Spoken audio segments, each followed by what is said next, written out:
Michael Balsam, the Pennsylvania campus field rep. Now I've shown you a couple videos already of my efforts at Penn State. And we've had a lot of feedback and a lot of mentionings, including on some liberal blog sites at Penn State.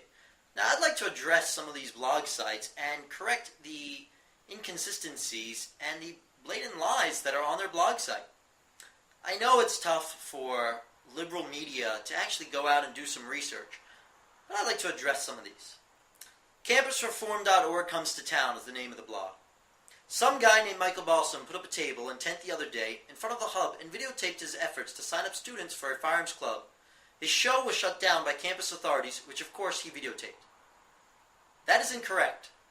You see, the only thing that I was shut down from was having a canopy tent up. I was allowed to table, and in fact I tabled the next day on campus, which you can see that video as well. In fact, the next day, Becky Miller came out to thank me for not putting up my canopy tent that day. Next it goes on to say, you're allowed to yell and hold signs, but setting up structures on private university property is illegal. Now that would be true if Pennsylvania State University was a private institution. However, Pennsylvania State University is a state-related Commonwealth university. According to the Office of the Executive Vice President and Provost at Penn State University, the last sentence on the first paragraph says, Penn State is a state-related university. The university receives an annual appropriation from the Commonwealth, but is governed by its own Board of Trustees. Fact number 1. We've established that Pennsylvania State University receives public funds. Also in 1997, the Pennsylvania State Legislature passed Act 55, also known as the Institutions of Purely Public Charity Act, in which it states, on the general rule paragraph, it says, it is the intent of the General Assembly to recognize that the state-related universities provide a direct public benefit and serve the public purposes of this Commonwealth by declaring the real property of state-related universities to be public property for purposes of exemption from state and local taxation when the property is actually and regularly used for public purposes. Goes on, but as you can see, the state recognizes it as a public institution and the university itself recognizes it as a public university. Therefore, I was well within the legal limits to table at Penn State University. Now let's continue back on the blog, shall we? Next it says, Balsam doesn't show up in the Penn State student directory or the local phone directory. So who the hell is he, and why is he stirring things up here in Happy Valley? A clue can be found on his YouTube channel. One of the 4 subscribers to his channel is CampusReform.org. Seriously, you needed a clue? If you click on most of the videos that I've published, all of them I start off with, hello, my name is Michael Balsam, I am the Pennsylvania campus field rep. And I end each video with, if you or somebody you know would like to join or start a conservative organization on your campus, then log on to www.campusreform.org. But you went on clues, so stellar job on your investigative reporting. Next it goes on to describe campus reform with the liberal bias on that.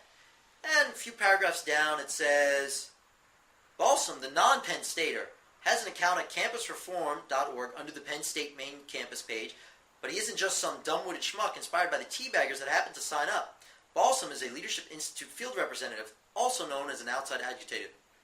Again, you deduced this all by yourself? It should come as no surprise that he also has an account on the Slippery Rock page, and I'm sure on other Pennsylvania college pages as well.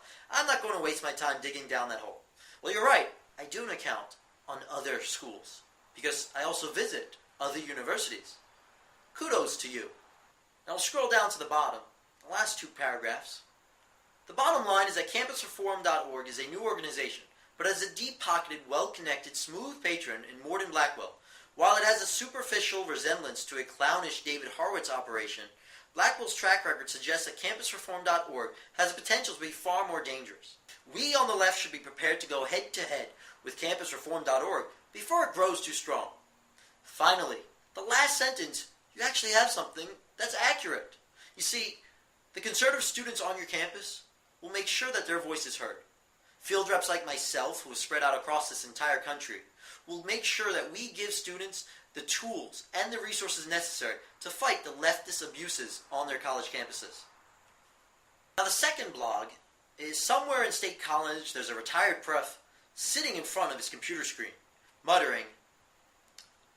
Now, in this it says, this is hilarious, the woman in Michael's video shown shutting down a show, which we've said was not the case. I actually was allowed to table, just not have a canopy tent. Is identified in this blog post by Balsam's boss, Matt Hurt, as faculty member Becky Miller. I'm guessing that this would be this Rebecca Miller. There's a hyperlink that doesn't work. Staff assistant to student affairs. Not quite a faculty member, it gets better. Okay, so she's not a faculty member. My mistake. He sent Miller an email protesting her actions and posted an email address suggesting that others do the same. But the email address that he posted is for Professor Emeritus of Engineering, Science, and Mechanics, Russell Messier. Now, if only there was some way of verifying the email addresses for both Becky Miller and Russell Messier on Penn State's system. If only there was a way I could check that, and the video, and see what email address I actually posted. Let's take a look. As you'll see, this information comes directly from Penn State University system. Here's Becky Miller's address. And here is Russell Messier's email address. Here's the address I posted on my video. So, if this professor received an email that was meant for Becky Miller, well, I apologize to that professor, but as you can see, I used the email addresses that were given to me by Pennsylvania State University.